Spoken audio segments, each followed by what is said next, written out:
Et bonjour à tous et bienvenue sur le podcast de Bye Bye Patron, le podcast de l'immobilier, de la liberté et des gros billets. Épisode du jour un peu spécial. Alors déjà spécial pourquoi? Parce que j'ai eu la joie, l'honneur, et après 1 an et demi à éviter toutes les possibilités de l'attraper, j'ai eu la joie de choper le Covid. Et donc je suis en quarantaine pendant une douzaine de jours, donc c'est génial, hein, on s'amuse comme on peut et j'ai un petit peu de temps pour faire d'autres choses, bon, je suis pas super malade même si, j'avoue, que je pensais que le vaccin, il avait atténué un peu plus que ça encore les effets. Mais bon, voilà, hein, on fait avec, il y a pas le choix. C'est pas la peine de se préoccuper, des choses sur lesquelles on n'a pas de contrôle. Donc on attend que ça passe et sûrement que ça ira mieux demain. Donc on est dimanche, j'enregistre mon podcast de la semaine et le sujet, ça va être: «Suis-je ou ai-je été une little bitch?» Parce que donc on pourrait traduire en français par: «Ai-je été une petite princesse?» Alors le sujet du jour, il m'a été inspiré en fait par, Quentin Randis, donc l'épisode de la semaine passée et c'était sa citation, «Don't be a little bitch», et ça, en fait, ça m'a fait un peu, réfléchir quand j'avais fait l'interview. Je me suis posé la question: à quel moment est-ce que ça pouvait, est-ce que j'étais dans ce cas-là de peut-être d'être trop heureux ou voilà, de pas me lancer suffisamment et à quel moment, j'ai bien fait d'avoir de la retenue ou dans quel cas j'aurais dû aller encore plus loin. Donc, on va voir que souvent c'était un peu plus nuancé.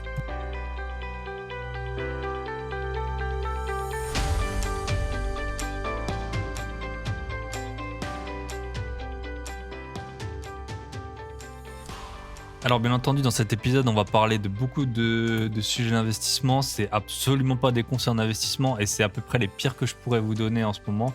Parce que là, c'est vraiment une stratégie que j'essaye. Ça fait plus de 10 ans maintenant que j'investis sur divers supports. Et là, j'en arrive seulement après 10 ans à essayer ce type de stratégie sans aucune certitude, en étant juste sûr d'un truc, c'est que c'est très risqué.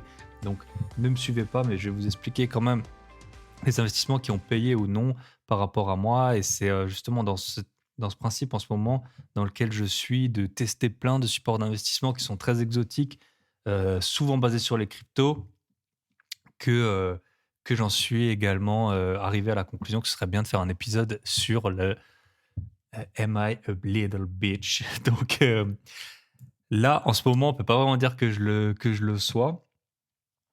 Parce que donc j'ai multiplié les investissements hyper exotiques. Donc je vous avais déjà fait un épisode, c'était je pense vers le mois de mai, sur, les investissements exotiques qui existaient, les montres, les sacs, la DeFi donc ou le stacking de crypto et aussi les prêts entre particuliers. Donc les prêts entre particuliers, je suis toujours dessus. Le stacking ou la DeFi, donc en fait, c'est des comptes épargne crypto qui peuvent être soit sur des monnaies qui bougent pas, donc du stablecoin, soit sur des monnaies qui peuvent fluctuer du type, Bitcoin. Donc ça, je suis aussi dessus, mais pour des montants qui sont assez faibles et donc là, j'ai essayé un peu tous les en fait, j'ai fait appel à la communauté, et on m'a proposé plein de bots, de trading, d'algorithmes, voilà, sur le forex, donc les devises étrangères, sur l'or, sur le pétrole, il y a aussi des investissements dans des plants de cannabis légaux qui sont possibles. Donc j'ai fait mes recherches, j'ai passé pas mal de temps à analyser ça, à regarder comment faire, à poser des tickets à droite, à gauche. C'est souvent assez compliqué d'accès parce qu'il y a souvent en fait 2 plateformes qui doivent vous autoriser et puis il y en a parfois il faut acheter des licences à quelques centaines de dollars. Donc c'est tout un processus qui est assez long, des sommes qui mises bout à bout, ça commence à faire quand même pas mal d'argent. Donc souvent sur ces plateformes, on peut mettre un peu ce qu'on veut, mais c'est souvent quand même à partir de 1 000 $ et donc quand je regarde ça, je me suis dit: «Mais vraiment, alors c'est ouais, c'est un peu qu'est-ce que tu es en train de faire? Comment tu en arrives à mettre de l'argent sur des sites, en Indonésie ou je sais pas, il y a des trucs, c'est aux Seych les sociétés, elles sont enregistrées aux Seychelles ou alors c'est des sociétés allemandes, mais qui ont comme par hasard un compte à Chypre. Donc c'est vraiment, à mon avis, ce qu'il y a de plus risqué dans l'investissement. Mais j'ai fait mes recherches, j'ai passé pas mal de temps à regarder pas mal de témoignages et visiblement, c'est pas de la en tout cas, c'est pas de l'arnaque. Je pense que ça peut s'effondrer du jour au lendemain et on peut découvrir que c'est une arnaque, mais à l'heure actuelle, c'est pas encore prouvé que ce soit des arnaques. Souvent, il y a des services clients qui répondent, et cetera. Mais bon, peu importe. Il y a des gens, si vous leur dites, que vous avez posé 100 € sur un truc qui est risqué, ils ont l'impression que c'est la fin du monde et là, bon, bah, c'est un peu plus que ça. Donc sur le coup, là, je pense qu'on peut répondre clairement par la négative à la question, de l'épisode, «Est-ce que je suis une princesse, timorée?» Donc la réponse serait non. Mais dans ma carrière d'investisseur, il y a eu des hauts, des bas, il y a eu des fois où j'ai eu peur, il y a eu des fois où j'y suis pas allé, il y a eu d'autres fois où j'y suis allé. Donc on va voir ensemble, est-ce que, c'était judicieux d'y aller? Qu'est-ce qui a payé? Qu'est-ce qui a pas payé? Qu'est-ce que je paye encore? Donc on est parti, le premier sujet, ça va être, l'immobilier, bien sûr. Donc je vous rappelle, désolé si ma voix elle est un peu bizarre ou si je manque un peu d'énergie. Déjà avec, mon accent et ma façon de parler, parfois c'est un peu lent. Là, je fais au mieux, mais bon, le covid n'aide pas. Alors, sur l'immobilier, qu'est-ce qui s'est passé? Mes premiers, donc ça fait, j'ai investi assez tôt, donc là, je peux pas dire que j'ai vraiment eu peur. Donc mon premier achat, je l'ai fait, ça faisait 2 ans que je travaillais, donc c'était assez tôt, le temps de mettre un tout petit peu d'argent de côté pour l'apport et cetera et ça a été un montant qui a été très, très important, surtout par rapport à mes revenus de l'époque et ensuite, je pense que c'était 3 ans après, j'ai racheté, mon premier appartement locatif aussi pour un montant très, très élevé. Et il s'avère en fait que ces deux achats qui, sur le papier, ben, ça pouvait faire peur parce que les montants c'est en fait même à l'heure actuelle encore mes 2 plus gros investissements que j'ai faits et il s'avère que les 2 je les ai revendus. Donc maintenant j'ai la boucle est bouclée et on peut voir que ça a été en fait mes meilleurs investissements parce que ils ont pris, beaucoup de valeur, que ce soit en pourcent, mais vu qu'ils étaient chers, ils ont aussi pris beaucoup de valeur en euros. Et donc pour le temps que j'y ai passé, même si voilà, surtout avec mon deuxième achat, j'ai eu des impayés, j'ai dû aller moi-même, plaider au tribunal.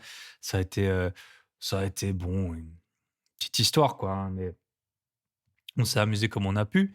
Et ben je regrette pas et j'ai bien fait d'y aller parce que, c'est des investissements qui ont été, plus que rentables et le deuxième que j'avais acheté, c'est celui que j'ai revendu le premier.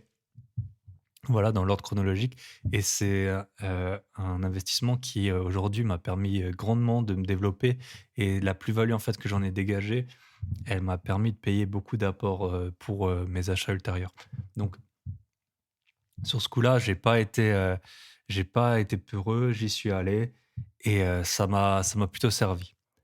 Après, il y a d'autres fois où j'ai eu plus peur, d'y aller donc notamment, à un moment, bah, j'étais à l'étranger donc c'était compliqué, je savais pas du tout comment investir en France. C'était un peu avant qu'il y ait le gros développement des podcasts, de YouTube. J'avais aucune idée de comment ça allait se passer avec la fiscalité et en fait, j'ai fait traîner les choses et j'ai mis beaucoup de temps avant d'investir. J'aurais pu y aller plus tôt, plus vite, à un moment où les prix étaient moins chers. Peut-être que les conditions bancaires étaient différentes également. Mais bon, on pouvait pas tout faire. Moi, je venais de commencer à travailler. Donc l'argent il est pas illimité. Je vous ai dit que j'ai eu des impayés sur mon deuxième e appartement.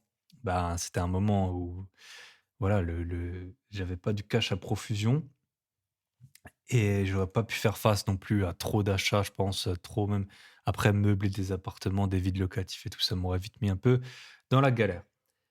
Bref, quand je me suis lancé, dans mes achats français, donc quand j'ai pu investir en France et ben là, c'était mon premier épisode. L'appartement à 23 000 €. Donc c'est un appartement que je possède toujours, mais en fait, on peut dire que c'est un peu un appartement de peureux parce que c'est un appartement, comme je l'ai dit, à 23 000 € et le gros souci de cet appartement, c'est voilà, il valait 23 000. Aujourd'hui, je pense que peut-être qu'il va être valorisé 40 000 € en sachant que j'ai fait des travaux pour 7 000 €. Donc c'est aussi ça le problème. C'est un appartement que j'ai payé pas cher, mais quand j'ai fini par faire des travaux au bout de 2 ou 3 ans de détention et ben, peu importe le prix que vous l'avez payé et en fait, c'est un petit studio et dans les appartements, c'est quoi qui est cher? C'est, les salles de bain et les cuisines et ça, que ce soit un studio ou un appartement beaucoup plus grand, en fait, le prix, ça va être grosso modo le même, mais ensuite, vous allez pas pouvoir le valoriser de la même façon quand vous allez le revendre. Donc Ce premier appartement, il va jamais, donc bon, il dégage, une bonne rentabilité quand je le loue. Mais après la rentabilité, c'est quelques centaines, enfin, le cash flow, il est de quelques centaines d'euros par mois, peut-être 200 € une fois que j'ai payé les charges, la taxe foncière ou 300, je sais pas. Donc c'était un bon premier investissement en France, mais c'était quand même, maintenant, il y a des fois où je me pose la question s'il faudrait pas que je m'en sépare parce que il va les résultats, ils vont jamais être exceptionnels. Alors si ça se trouve, je vais le revendre le double du prix que je l'ai acheté, mais ça fera toujours que, peut-être 20 000 €. Donc c'est pas ça qui change la vie et en fait, la gestion d'un appartement de 20 il fait 17 carrés, bah, c'est grosso modo la même que celle d'un appartement beaucoup plus grand et beaucoup plus cher. Idem, une fois que j'avais acheté cet appartement, j'ai acheté très vite un deuxième. Pareil, je l'avais payé pas très cher, je l'ai acheté 54 000 € et c'est un appartement dans une, petite copropriété de genre de 1900 et en fait, j'ai plein de problèmes avec, on est 3 copropriétaires et au milieu, il y a un type, voilà, déjà, bon, c'est super compliqué, il parle pas du tout ni français, ni anglais, ni allemand. Heu et puis il veut rien payer, donc en fait, c'est un peu voilà, l'appartement, je l'ai payé pas cher parce que la copro, elle est pas du tout dégueu, mais elle est un peu quand même, surtout là, on est en train un peu de l'améliorer, mais à l'époque, elle était un peu modeste et ben, par conséquent, vous avez, des propriétaires, qui ont acheté les appartements au même prix. Ils vont peut-être pas être sur la même longueur d'onde que vous, donc à pas vouloir faire des travaux, à je suis sûr qu'ils louent des appartements sans bail.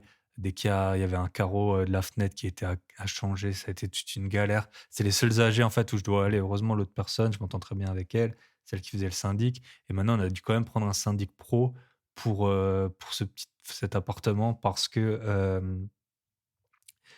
parce que, la l'autre personne, elle voulait pas faire syndic et moi, je veux surtout pas m'en occuper parce que je peux pas m'occuper de ça et et puis celui qui parle pas français, vous vous doutez bien que ça va être très compliqué pour lui de faire syndic.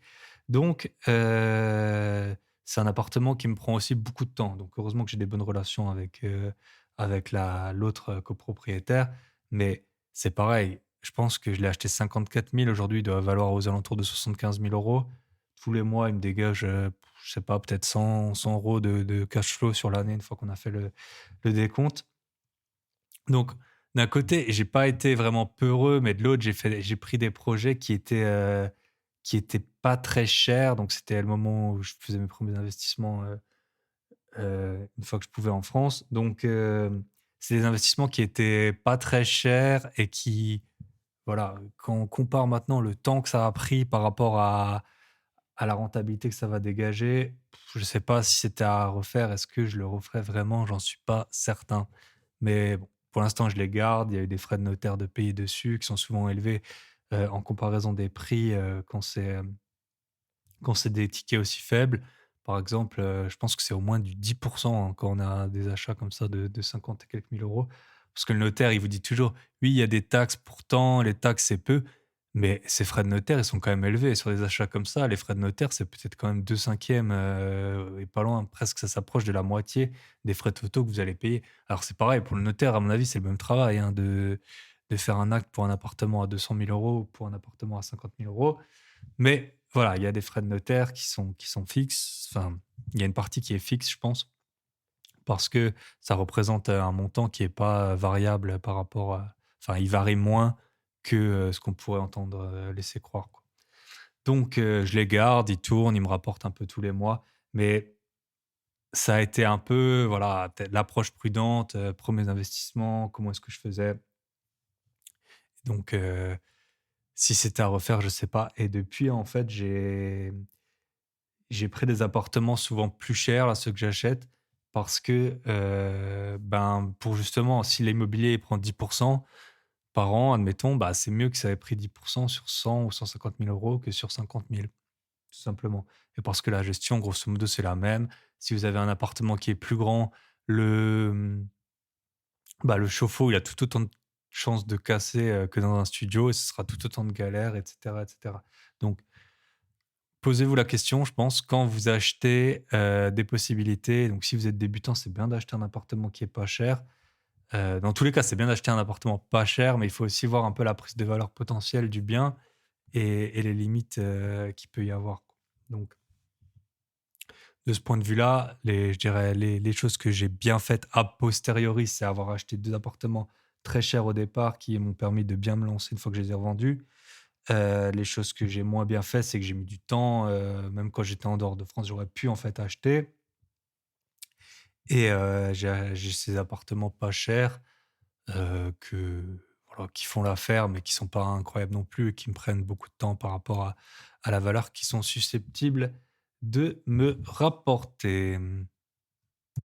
Et en fait, je voulais revenir sur un point, c'est on dit souvent dans l'immobilier, en fait, il y a 3 façons de s'enrichir. La première, c'est, ce que tout le monde appelle le cash flow, la différence entre, en gros, les charges que vous payez chaque mois sur l'appartement et le loyer. Et en fait, ce cash flow, bon, il faut pas je pense qu'il faut quand on est tout débutant, c'est bien de s'en préoccuper, mais après c'est pas très important parce que c'est plutôt les 2 autres piliers qui vont vraiment vous enrichir. Le premier, c'est, combien vous remboursez chaque mois. Donc c'est ça, c'est pas pareil en fait d'avoir, par exemple, si vous avez un appartement dans lequel vous remboursez 200 € et vous avez 100 € de cash flow, on va dire vous en gros, vous enrichissez de 300 €. Mais si vous avez un appartement dans lequel vous remboursez, je sais pas moi, 700 € et que vous avez 100 € de cash flow en plus, donc ça fait 800, bah, vous allez vous enrichir en fait de 800 € et sur le papier, celui où vous enrichissez de 800 €, il va avoir une rentabilité plus faible parce que si on compare 100 de cash flow à 700 versus, 200, bah, c'est pas la rentabilité, elle va être plus faible, mais dans les faits, en euros et ben, votre enrichissement, il va être beaucoup plus rapide. Donc c'est pour ça qu'au bout d'un moment, quand vous en avez les moyens, c'est pas mal de prendre des appartements un peu plus chers. Et après le troisième pilier, donc en plus du cash flow et du remboursement, chaque mois du capital restant dû, et ben, il y a la prise de valeur et la prise de valeur, moi, je vois ça un peu comme une voile, un spinnaker là de bateau, je crois que ça s'appelle. Une voile qui va en fait, quand vous avez la voile, ça va être la surface du prix que vous avez payé. Ben, après quand l'immobilier s'il prend de la valeur, alors c'est pareil s'il en perd, hein, si l'immobilier prend de la valeur et ben, votre bien, il va plus vous l'aurez payé cher, plus ça va rapporter des euros. Si l'immobilier il prend 10 par an et ben, si vous avez acheté un bien cher, eh ben, ça fera beaucoup d'euros. Si vous avez acheté un bien à 400 000 €, 10 ça fait 40 000 €, alors que si vous avez acheté un bien, je sais pas, à 50 000 €, ça fait que 5 000 €. Donc c'est aussi, il faut pas acheter, trop cher ou à n'importe quel prix, mais c'est vraiment quelque chose dont il faut tenir compte, s ça sert à rien de gagner des clopinettes, même si sur les pourcentages, ça fait bien et c'est beau. Si vous regardez mon appartement à 23 000 €, je l'ai déjà mis en location courte durée et j'ai déjà eu des rentas à plus que 20 ou 25, mais bon, sur 23 000 € plus les travaux, donc c'est pas ça qui change la vie. Donc voilà, seconde partie, l'investissement boursier.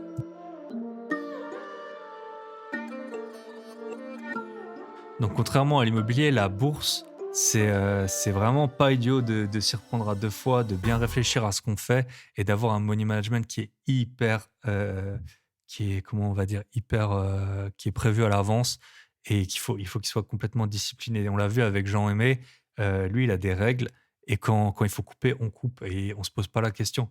Et c'est pareil, je pense au moment de rentrer sur un marché. Alors pourquoi je dis ça? Parce que ben, en fait, c'est un peu l'expérience qui m'a montré ça. J'ai de la bourse, ça fait, depuis, 2014, je crois, ou 15 que je suis dessus.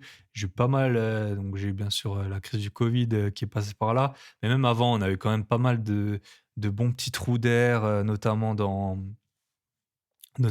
en fonction du marché chinois quand il indiquait que les perspectives de croissance étaient moins bonnes. Il y a déjà eu des belles baisses et vraiment, tout le monde en fait, parle, du DCA, dollar cost averaging, je pense qu'on dit pour rentrer.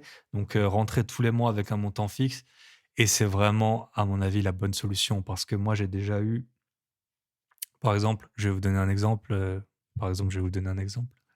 Super, super, on va peut-être couper ça au montage. Non, je vais le garder. Hem, En fait, il y a une société qui est très connue qui s'appelle Unibail, URW. Donc, Unibail Rodamco Westfield, donc c'est une des plus grosses foncières d'Europe, hein, si je ne me trompe pas. Ils ont des actifs pour plus de 50 milliards d'euros. Et en fait, c'est une foncière, ils ont surtout des locaux commerciaux, mais derrière, c'est de l'immobilier. Et c'est une société qui, à un moment, distribuait je me souviens, je crois que c'était 10,80 € de dividendes par an pour des actions qui cotaient. Vous pouvez aller voir l'historique de cotation. À un moment, elles étaient dans les, je sais pas, 150 euros. Et, et quand on faisait le calcul, c'était quand même pas mal. Ça faisait 150 € l'action, 10 € de dividendes. Voilà, quand tu commences à mettre un peu des gros chiffres derrière, tu te dis, ah ben, il y a quand même moyen de gagner de l'argent, surtout avec, par exemple, moi, un des brokers que j'utilise. Alors, je vous le répète, ne le faites pas, mais par exemple, De Giro, le broker que j'utilise, il vous permet de faire du levier, en fait. Donc ça veut dire quoi? Ça veut dire que si vous mettez, alors les chiffres, ils changent tout le temps, mais en gros, si vous mettez, 100 000 €, vous pouvez acheter au moins, je sais pas jusqu'à combien on peut aller, mais en tout cas, vous pouvez acheter au moins pour 150 000 € d'actions, c'est sûr. Et c'était une action donc qui était, ça avait l'air sûr parce que c'était des locaux commerciaux.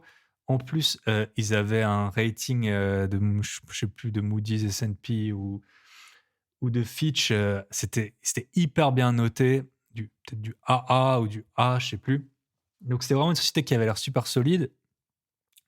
Et à un moment, tu te dis: «Bah, franchement, je sais pas, si demain ta grand-mère, elle te file, 300 000 €, c'est pas pour tout le monde, mais ou si quelqu'un vend une RP, dans sa résidence principale à 300 000 €, à la limite, tu étais en droit de te dire: «Bah, vas-y, 300 000, je fais un peu de levier, j'ai 450 000, j'achète ça, c'est ultra sûr. À 450 000, je vais récupérer quoi? 50 000 € par an de dividendes, je peux arrêter de bosser, la vie est belle» et heu et c'est cool, quoi. Et c'est vraiment, je pense que j'ai déjà parlé avec plusieurs personnes de cette société. En tout cas, surtout au moment où je m'étais fait je l'ai pas f je me j'ai pas fait un all-in comme ça, mais c'était une réflexion qu'on était en droit d'avoir, quoi. Une société qui a l'air sûre et qui paye des gros dividendes. Et il s'avère là qu'à l'heure actuelle où je vous parle, l'action, elle cote à 69 euros. Je crois même que pendant le Covid, elle était descendue vers une trentaine d'euros. Ils ont voulu diluer le capital en faisant une augmentation. Il y a eu, je sais plus, c'est Xavier Niel ou quelqu'un qui est monté au créneau pour ne pas que ça se fasse, et on a évité vraiment de justesse.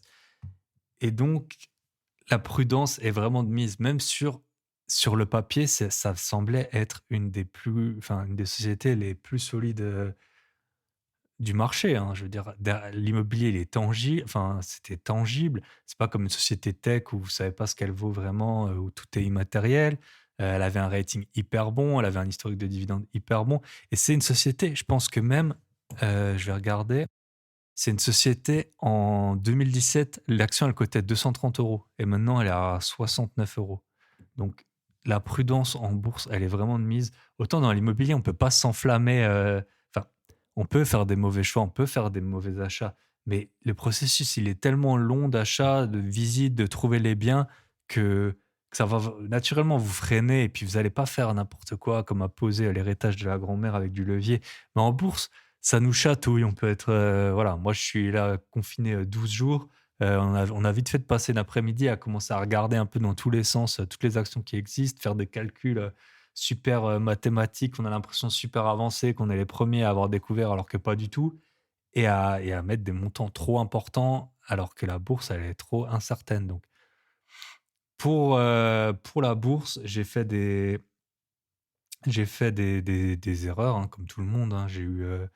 J'ai vendu trop tôt des actions Apple. Bon, j'en ai encore des actions LVMH, j'en avais, je les ai vendues trop tôt aussi. Un peu en mode, voilà, peut-être gagne petit, je prends, quelques centaines d'euros ou milliers d'euros sur un achat sur une position, ben, on en liquide une partie. L'avenir a montré enfin, le présent plutôt a montré qu'il aurait mieux fallu les garder. Mais bon, c'était, pour la bourse, et c'était, ma stratégie de l'époque.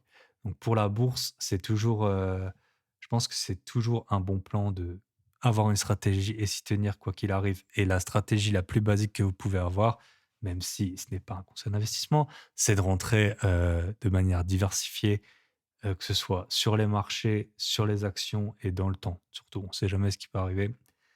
Après, là où je suis assez content, par contre, et que j'ai pas eu trop peur en actions, c'est que j'ai acheté des actions Google, enfin Alphabet et Amazon. C'est des actions qui étaient déjà à plus de 1 000 $ quand je les ai achetées. Et maintenant, je pense qu'elles sont dans les 3 000 ou quelque chose comme ça. Donc, c'est des actions qui, déjà, voilà, c'est ça. On parlait des investissements exotiques où je vous dis c'est minimum 1 000 $. À un moment, je me disais, mais une action à Google à 1 000 $, c'est cher, quoi. Donc, c'est là qu'on voit que en fait, c'est sa façon d'investir, elle peut avoir tendance à changer. Donc en bourse, faites les choses, simplement. Ça sert à rien de se croire plus intelligent que le marché. Rentrez, de manière, continue, quoi qu'il arrive. Enfin, c'est en tout cas ma façon de faire, c'est de rentrer, quoi qu'il arrive, tous les mois avec un montant qui est assez stable et fixe et de rentrer sur différents marchés, différents produits et puis on verra bien ce qui monte ou pas, hein. Personne ne pouvait savoir, que, les actions pharmaceutiques, elles allaient, beaucoup augmenter. Là, on est dans une période où le pétrole, il est super élevé. Les actions pétrolières, elles ont repris des couleurs. Franchement, en 2020, à un moment, le pétrole, il était, négatif ou enfin, en tout cas, proche du négatif. Il y avait plusieurs interprétations. Fallait quand même, oser mettre un gros billet sur le pétrole et personne ne savait ce qui allait se passer donc voilà. Ayez un money management qui est correct, faites vos allocations, regardez combien, donc en bourse, ne faites pas donc ne mettez pas l'argent que vous avez besoin de manger enfin pour manger, mais ne mettez pas de l'argent comme on dit, vous êtes prêt à perdre. Oui, c'est sûr, parfois on en perd, il faut couper, c'est comme ça, mais on n'investit pas en bourse pour perdre de l'argent et la bourse, c'est pas, c'est quand même quelque chose, qui a prouvé de manière historique que, ça peut ramener des rentabilités importantes avec un risque qui est limité si on fait les choses correctement.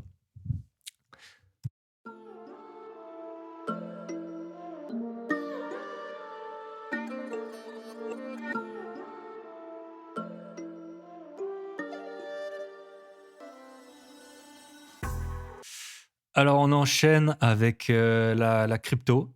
Kryptonite, je sais pas.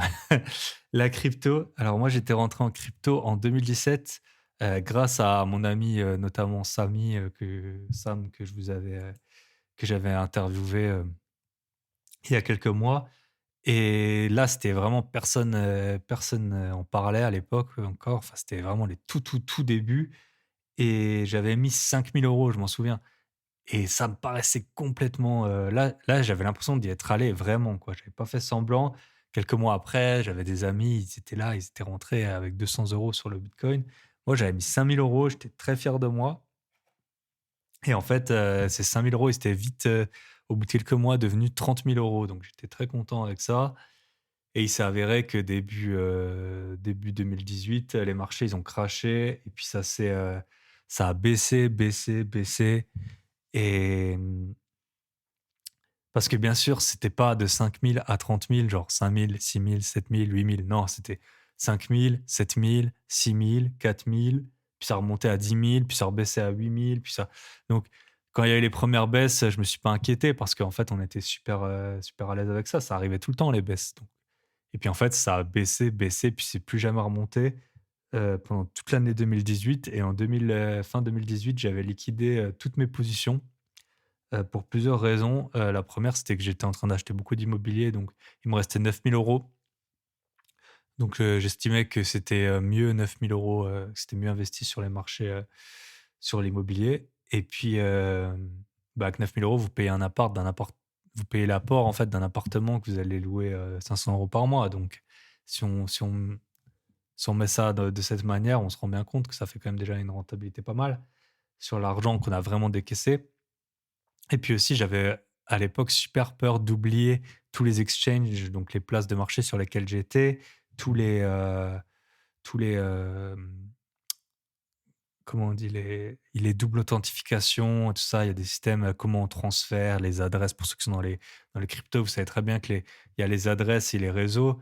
C'est quelque chose quand on est souvent sur les cryptos, ben, on s'y fait facilement, mais pour ceux qui y sont pas, En gros, vous avez des adresses, si vous vous trompez d'une lettre dans l'adresse, l'argent il est perdu et si vous vous trompez de réseau, même si vous envoyez de la même devise à la bonne adresse et que vous avez choisi le mauvais réseau, l'argent il est perdu également.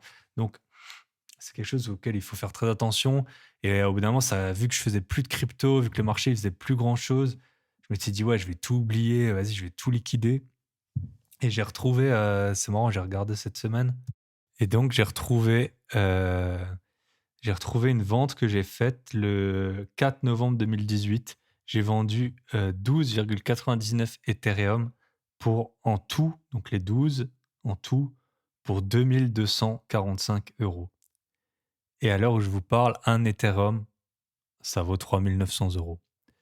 Donc 12 Ethereum, 13 Ethereum, voilà, ça aurait fait plus de je sais pas, ça aurait fait 50 000 € peut-être. Mais c'est comme ça, c'est la vie, hein. On peut pas toujours prendre des bonnes décisions et c'est la décision qui me paraissait la meilleure sur le moment. Je pense que mon ensuite j'aurais dû re-rentrer peut-être plus tôt quand il a commencé à se passer des choses, mais on peut pas tout faire et ça c'est un bon point, je pense que ce qu'on peut en tirer donc de l'interview qu'on avait eue avec Quentin et de l'interview du jour, c'est, bah, là, bon, je suis bloqué chez moi, donc j'ai un peu de temps. C'est pour ça que j'ai multiplié aussi les investissements, un peu exotiques. Mais on peut pas être bon partout et la crypto, moi, je m'en souviens en 2017-18 quand quand j'étais à fond dedans, mais je passais mes journées à faire ça, à regarder, à lire les projets, à justement à transférer les fonds d'une plateforme à l'autre. La nuit, je me réveillais. À l'époque, on mettait tout sur Blockfolio. Là, je sais pas si ça se fait encore. Je crois, j'ai pas l'impression. En fait, tu mettais toutes tes transactions vu que ça venait de plusieurs places de marché, à combien tu avais acheté tout sur Blockfolio. Puis la nuit, je me réveillais ou le matin, c'était le premier truc que je regardais, combien mes cryptos elles avaient bougé. Parce que pour les gens qui sont pas sur le marché des cryptos, les cryptos, elles bougent, tout le temps. Elles sont cotées en continu et donc la nuit, le jour, tout le temps, tout le temps, tout le temps et c'était en train un peu de me rendre dingue et quand je parle avec les gens qui sont sur les cryptos, tout le monde a un peu ce biais ou enfin, il faut vraiment avoir mis un peu en place des règles de quand on achète, quand est-ce qu'on n'achète pas pour se rendre compte, pour essayer de limiter, la charge mentale, comme on peut dire, des crypto-monnaies. Donc, j'ai pas vraiment de regret de ne pas être rentré plus tôt, mais en fait, on s'aperçoit qu'au final, j'ai sorti 9 000 € de quelque chose. Donc 9 000 €, dont seulement 2 000 quelques des Ethers. Peut-être que maintenant, mon portefeuille, il vaudrait, je sais pas, 100 000 €. J'en sais rien. Quand j'étais à fond en 2017, j'avais l'équivalent de 2 bitcoins, je me souviens. Donc 2 bitcoins, aujourd'hui, c'est 60 000 $, 65 000 $, je sais pas. Mais c'est comme ça, j'ai pas de regret particulier d'avoir été peureux parce que quand j'avais mis les 5 000 € à l'époque, je trouvais que c'était beaucoup. Depuis, ma situation, elle a beaucoup changé. Notamment, j'ai eu ces 2 ventes et puis, mes revenus sont différents. Mais à l'époque, c'était en même temps que j'avais, par exemple, la locataire qui payait pas. Donc forcément, les euros, ils commencent à compter quand vous remboursez, en plus, c'est des appartements, comme je vous ai dit, qui j'avais payé cher. Donc les rentables, il y avait pas de il y avait quasiment pas de cash flow ou il n'y en avait même pas. Donc on a toujours ce problème de, de cash qui manque, hein, au début de sa vie professionnelle surtout et quand on est investisseur et donc pas de regret d'avoir retiré ces 9 000 €, même si aujourd'hui ça vaudrait beaucoup, beaucoup, beaucoup plus. Et là où je regrette pas d'être prudent, c'est que l'autre fois avec mon pote, associé, je vais faire un épisode très prochainement avec lui, on aura une petite annonce à vous faire. Hem, on avait entendu, il y avait un mec qu'on aimait bien sur les réseaux qui a lancé une crypto et là on a mis un petit billet, mais c'était pas énorme et franchement, on regrette pas de pas avoir mis plus parce que le truc, il a dégringolé en 2 secondes. Bon, on savait qu'il y avait très peu de chances que ça fonctionne, mais et c'est exactement, ce qui s'est passé. Donc ne vous laissez pas séduire, par les beaux yeux de peu importe la personne qui lance sa crypto, ça vaut la peine de mettre un petit billet, mais ne mettez pas all-in dessus.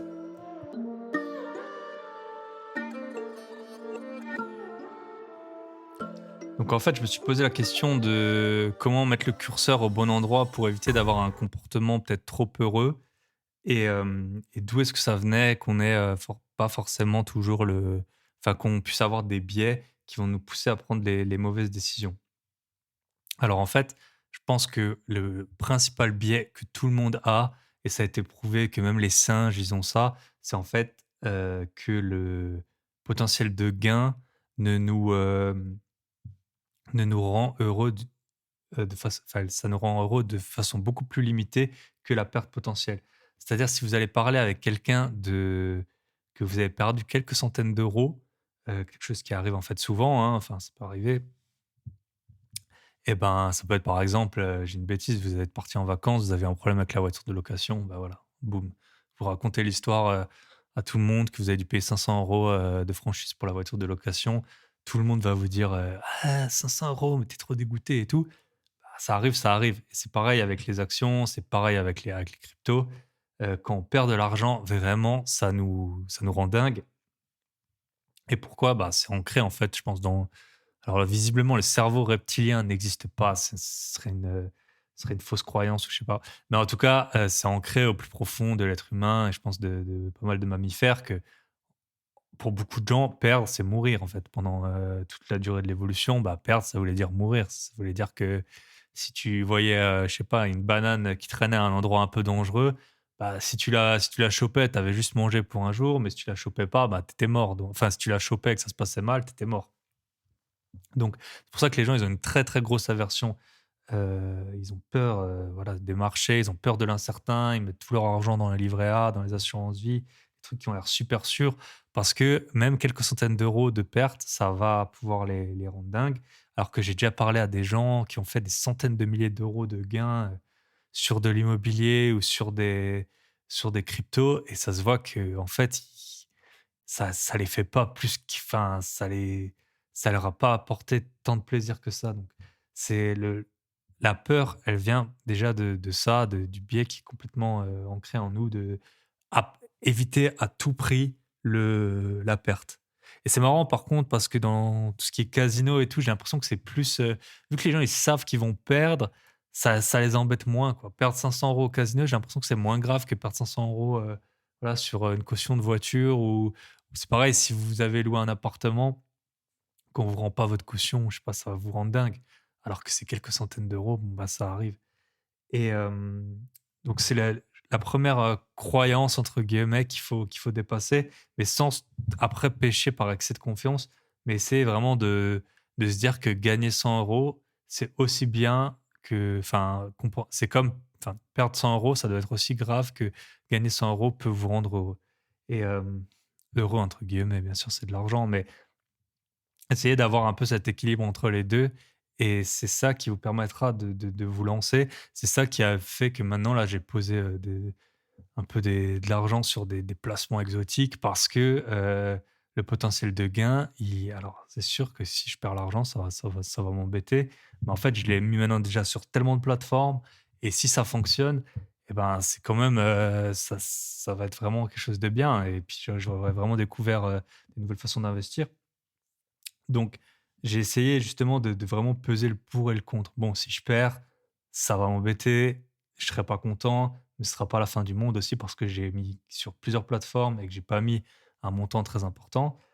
Et et après si je gagne, ben, je me suis un peu projeté. Je vais sûrement, si ça se passe bien, je pense que je vais en sortir une partie pour m'acheter un petit truc, enfin, ou faire des cadeaux, je pense, à des gens. Donc c'est ça, essayer d'équilibrer le pour et le contre. Et c'est comme la bourse. Voilà, la bourse, on sait, tout le monde vous parle de crash tout le temps, mais la bourse en général, ça monte. À long terme, ça monte. Donc on peut avoir peur des crashs, mais c'est pas forcément pour ça qu'il faut ne pas y aller. Ce qu'il faut, c'est y aller de manière, raisonnée et intelligente.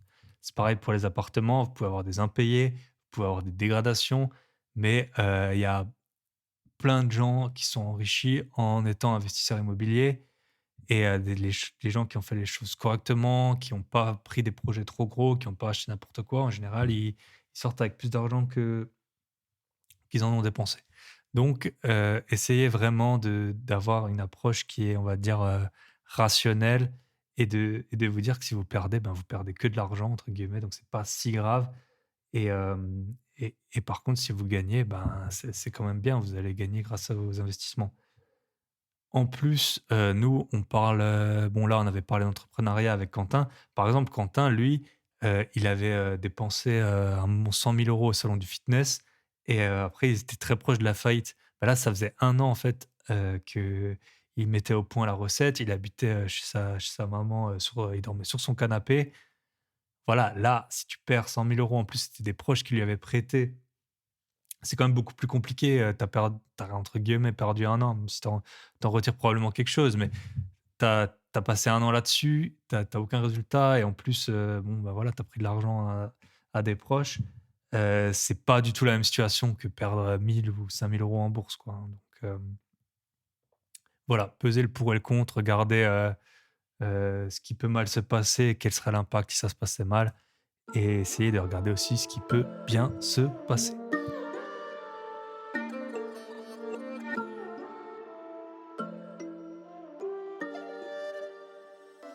Ensuite, le meilleur moyen, je pense, enfin, ça va faire un peu de la paraphrase par rapport au conseil d'avant, mais le meilleur moyen quand même d'oser y aller, c'est d'avoir les moyens d'y aller. Ce que je veux dire, c'est que souvent, quand on débute dans sa vie professionnelle, la plupart des gens, on n'a pas d'argent. Après, on commence par économiser, après chacun ses revenus, mais on peut pas très vite, avoir des dizaines de milliers d'euros de côté si on fait que économiser.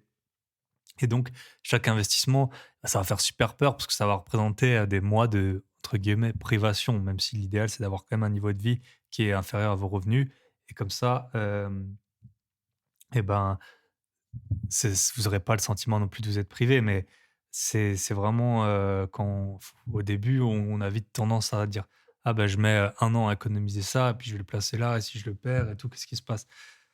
Pour moi, en tout cas, tout a changé dans ma vision des investissements quand j'ai revendu, mon premier bien ou arbitré comme on dit, comme on dit dans les podcasts ou, sûrement dans la vraie vie. Moi, j'appelle ça juste vendre.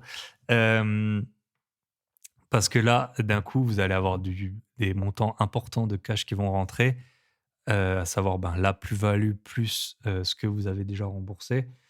Et une fois que vous êtes là, ça, c'est clairement de l'argent dont vous avez pas besoin, sauf si vous avez vendu votre résidence principale et qu'il vous faut un autre toit.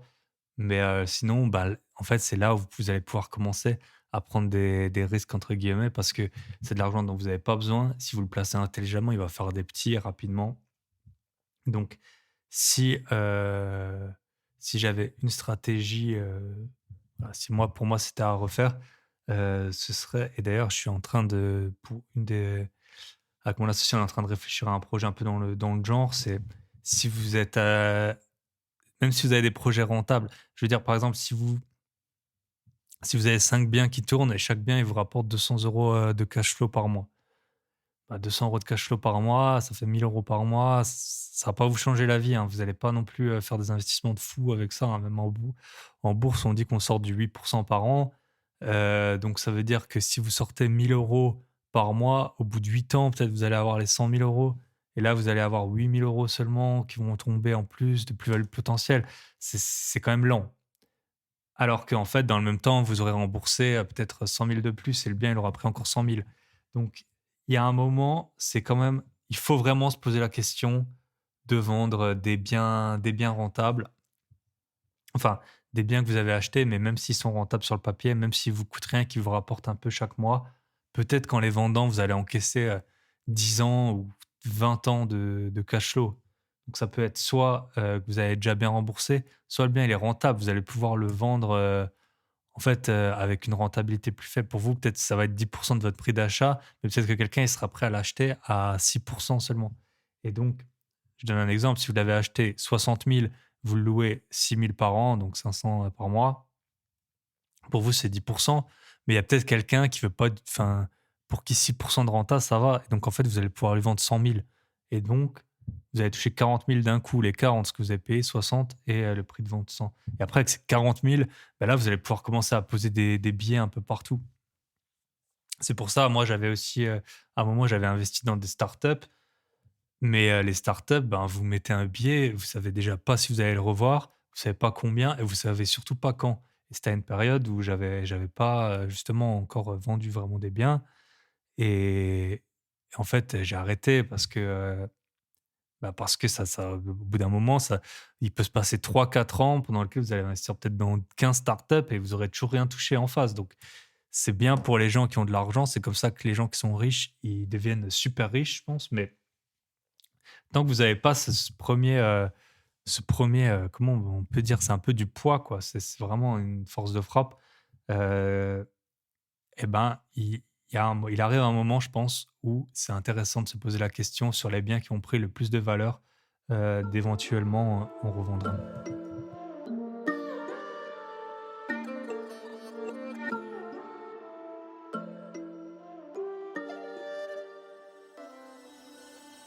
Et enfin, le dernier point que je voulais aborder avec vous, c'était, sur l'argent. En fait, il y a plusieurs aspects. J'ai écouté un podcast là et d'ailleurs je ferai venir la créatrice du podcast normalement sur le mien et elle présentait, l'argent de plusieurs façons. En fait, l'argent, on peut le gagner, on peut l'investir, on peut le dépenser et on peut l'épargner. Et ces 4 compétences qui sont complètement différentes. Par exemple, vous allez avoir des gens qui vont très bien gagner leur vie, mais qui vont tout dépenser. Et c'est très courant en fait, hein, d'avoir des gens, par exemple, si vous êtes d'une classe sociale élevée, vous pouvez, on avait vu avec, Thomas de Mon Budget Zen que, lui, il avait parlé du livre de Millionaire Next Door et dans ce livre, il explique par exemple que les chirurgiens aux États-Unis, ils ont souvent, très peu de patrimoine parce que, c'est des cliniques privées et ils doivent être complètement dans le paraître. Ils doivent avoir la belle clinique, la belle voiture. Bah, forcément, si vous faites opérer, vous n'avez pas envie que, heu, que votre chirurgien, bah, il se pointe en 205, défoncé, le matin, mal fringué et tout ça. Donc eux, c'est toujours une course, une fuite en avant et donc gagner de l'argent ne veut pas dire avoir un gros patrimoine. Ensuite, il y a des gens qui épargnent beaucoup, on en connaît tous, en fait, c'est des radins. Enfin, il y en a qui épargnent intelligemment, mais il y en a, c'est juste des radins et les radins, ils vont avoir une grosse, capacité d'épargne, mais ils vont pas avoir, souvent, ils sauront pas comment l'investir et du coup, ça, c'est encore une autre compétence, c'est, comment investir l'argent. J'en avais parlé une fois dans un épisode qu'il y avait un jour où moi j'étais en train de ou c'était quand on m'interviewait, je sais plus. Un jour, je devais signer le lendemain pour un appartement qui allait me rapporter, 500 € de loyer par mois et j'avais un bon ami à moi qui m'expliquait, dont la réputation c'est qu'il est radin, qui m'expliquait qu'il allait, toutes les démarches qu'il avait fait pour récupérer 200 ou 300 € de tickets d'avion. Qu'il est allé au tribunal et tout et lui, par exemple, il a pas d'investissement immobilier alors qu'il pourrait très bien en avoir. Enfin, il pourrait très bien en avoir beaucoup et parce que lui, en fait, il se focalise vraiment que sur épargner, épargner et ne rien dépenser. Ensuite, il y a dépenser de l'argent, bah, c'est forcément, c'est une compétence. Alors, on a l'impression que tout le monde peut en dépenser de l'argent et bien sûr, mais il faut savoir mettre le curseur au bon endroit. Je vous donne des exemples. Déjà, la vie, elle passe vite, hein, elle est courte. Donc si vous aimez voyager, et ben, moi, je vois beaucoup de gens sur Instagram. Alors, chacun a des niveaux différents de sa vie, mais il y a beaucoup de gens sur Instagram, ils se privent de tout pour, heu, pour le futur en disant: «Voilà, je mets de côté pour ma retraite», je sais pas quoi. Mais il y a un moment, il faut aussi vivre les années, qui sont en train de passer. Il faut pas se priver de tout. Il faut juste, je pense, faire des dépenses qui sont en corrélation avec, vos envies et puis les choses qui vous font plaisir. Et après, il y a aussi, les en fait, l'argent qu'on dépense, quand on est, quand on veut investir. Il y a une vidéo, et puis je l'ai vu je crois dans Envoyé spécial, là, il y a un gars, j'ai plus retenu son nom, mais qui parle du mouvement FIRE. Donc, FIRE, c'est le mouvement qui vient des États-Unis, donc, d'indépendance financière et de retraite anticipée.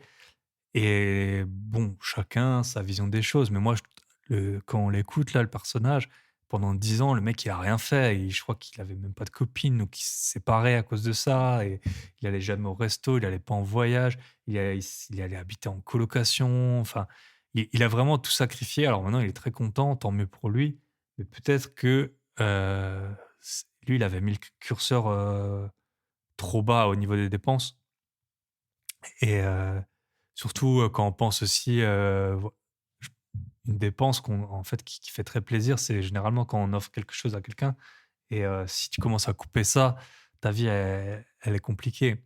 si t'achètes pas, voilà, je sais pas, des fleurs pour ta femme parce que ça coûte trop cher, et ben, ta vie, ta vie, elle va pas grandement s'améliorer avec les 20 € que tu as mis de côté. Donc, et un peu dans le alors les entrepreneurs, ils ont plus l'habitude, mais même nous, en tant qu'investisseurs, par exemple, moi, je suis abonné à des newsletters, d'analyse de bourse, donc ça a un coût, de plusieurs centaines d'euros, par an. Mais voilà, vu que je pose de l'argent en bourse et que mon temps, il est aussi limité, ben, parfois je préfère dépenser et avoir une analyse qui est bien faite. Après, je me fais mon propre avis et c'était un peu pareil avec Nathan. Donc, Nathan, bah, je suis pas affilié, hein, à sa plateforme, mais là, il a un programme dans lequel il vous conseille. Moi, j'ai souscrit au programme, après avoir fait le podcast et heu et j'en suis plutôt satisfait pour l'instant. Donc c'est pas un conseil non plus, vous faites ce que vous voulez avec ça. Mais il faut aussi savoir dépenser de l'argent pour en fait mieux investir et qu'après, a posteriori, ça nous en rapporte. Donc c'est vraiment ces 4 aspects des finances qu'il faut réussir à maîtriser. Donc, je vous répète, c'est les dépenses, l'investissement, l'épargne et la façon dont on gagne et d'un peu tout équilibrer. Et c'est vraiment pas évident, mais c'est que comme ça qu'on peut faire les bons choix et mettre le curseur au bon endroit de est-ce qu'on peut appeler ça de l'audace ou de, en tout cas, la façon d'entreprendre et d'y aller et de se lancer. Et je vais finir mon podcast en fait par une histoire d'un ami à moi que j'ai apprise là il y a pas longtemps parce que avec le Covid on s'était pas vu pendant un an. Et en fait au détour d'une discussion, bah, on était ensemble avec un groupe d'amis que j'avais pas vu depuis un petit moment et on me dit ah ben un tel là il va payer bien plus d'impôts que toi cette année et tout. Et alors je me dis bah cool, hein, tant mieux pour lui, c'est qu'il a dû faire un bon coup. Mais alors c'est pas quelqu'un, qui avait des millions ou quoi, hein.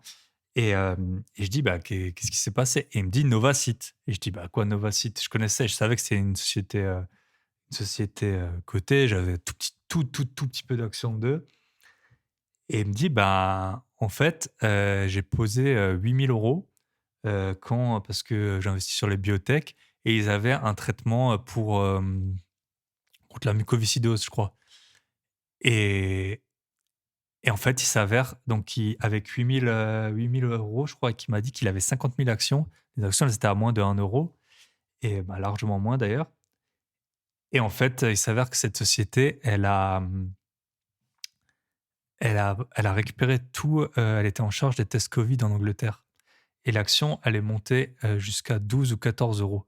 Donc ces 8 000 €, ils sont passés, c'est devenu presque 600 000 €.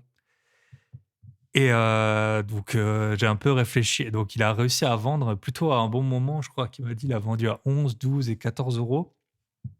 Sachant que maintenant elle est bien redescendue, elle doit être dans les 3, 4 € si je dis pas de bêtises. Et je me suis posé la question, je me suis dit, d'un côté c'est quelque chose, il a eu de la chance. Enfin, on peut pas dire qu'il a pas eu de chance. Il a investi dans un traitement contre la mucoviscidose, il s'avère que la société, elle fait les tests Covid. Bon, mais de l'autre, je me suis dit: «Mais il a posé 8 000 € sur une biotech, qui fait ça?» Bah, lui, je sais, c'est sa personnalité, il le fait. Mais moi, mais jamais de la vie, j'aurais pu faire. Poser 8 000 €, déjà 8 000 € sur, une très grosse société, ça fait une bonne exposition. Si vous voulez, je sais pas, moi, j'essaye de pas avoir, plus que 3 ou 5 de mon exposition par ligne. Donc, 8 000 €, si vous faites, il faudra avoir 250 000 €, juste d'actions, hors ETF et tout, enfin bon bref. Mais alors sur une biotech, 8 000 €, j'ai trouvé ça complètement fou. Et mais lui, ça va avec sa personnalité. Alors d'un côté, il a eu de la chance, mais de l'autre, il a osé y aller. Et qui c'est qui ose y aller? Il y a plein de gens qui disent: «Ouais, si j'avais su, j'aurais posé là, j'aurais fait ci». Lui, il a vraiment fait. Ensuite, je lui dis: «Bon, bah, tu vas payer des impôts». Je sais plus combien il va payer, mais c'est un truc, quand même assez important, hein. Et et je dis: «Mais bon, quand tu payes des impôts, quand c'est lié à comme ça, quelque chose, une grosse prise de valeur, ça fait un peu moins mal que quand c'est lié à ton travail pour lequel tu te lèves tous les jours». Il dit: «Mais tu fou, tu crois que j'ai pas eu de travail là-dedans?» pendant 1 an, tous les gens, parce qu'au bout d'un moment, il l'a dit à sa femme, qu'il a dit à tout le monde, pendant 1 an, tous les gens, ils lui ont parlé que de ça. Et quand ça montait, il disait: «Ouais, t'as trop de chance». Quand ça baissait, limite, si j'ai bien compris, il l'insultait: «Ouais, t'aurais dû vendre et tout».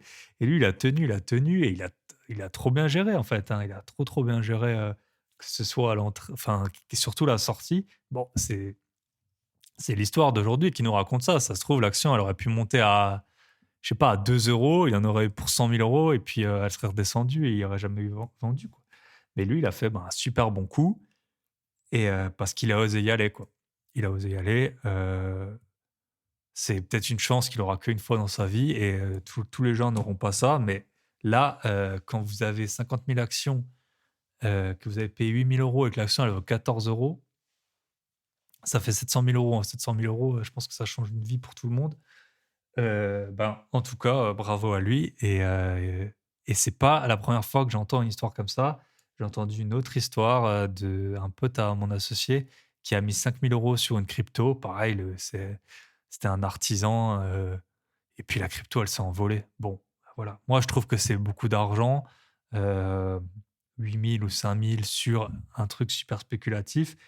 Ils ont osé y aller et ça a fonctionné. Mais si par exemple vous avez 200 000 € de côté, parce que vous avez fait des bonnes ventes, vous avez arbitré un bien et posé du 3 000 à 4 000 € sur des trucs un peu comme ça, un peu spéculatifs, sur une partie assez faible de votre portefeuille, je sais pas, 20 000 €, c'est pas forcément quelque chose d'idiot quand on voit justement le risque gain, quoi.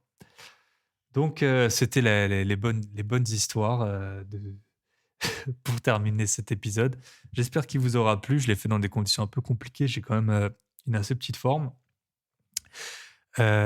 Pour juste terminer l'épisode, je suis en train de faire un bootcamp, une sorte de stage de podcast en ce moment. J'ai commencé cette semaine. C'est assez cool. On est un petit groupe de 10 là. Et puis on a plein d'intervenants qui viennent, qui nous expliquent plein de trucs sur les podcasts. Bon, je suis très content et c'est pareil, on en parlait, voilà, dépenser de l'argent pour faire des choses. Le podcast, ça me rapporte rien.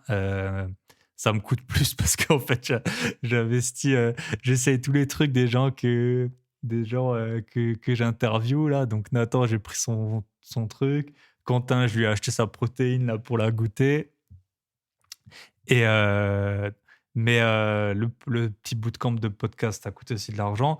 Mais voilà, il y a un moment, il faut, comme je vous disais, savoir dépenser son argent de la façon qu'on estime utile. Moi, le podcast, ça me prend du temps chaque semaine. Et donc, j'ai envie de progresser et puis de vous apporter des contenus de qualité, avec la qualité qui s'améliore. Et donc, c'est pour ça que je fais ce stage et c'est super, super intéressant d'échanger avec d'autres podcasteurs parce que c'est vrai que dans la vie, on n'a pas un gros entourage dans la vie réelle de podcasteurs. En tout cas, moi, je n'en ai pas. Voilà, je vous souhaite une bonne semaine à tous. Sûrement que la prochaine fois que vous m'entendrez, eh ben, j'aurai pu sortir de chez moi, tout ira pour le mieux. Je vous souhaite une bonne semaine et n'oubliez pas, si le concept de la retraite à 65 ans vous paraît peu tentant, pensez à multiplier les investissements. Bye bye.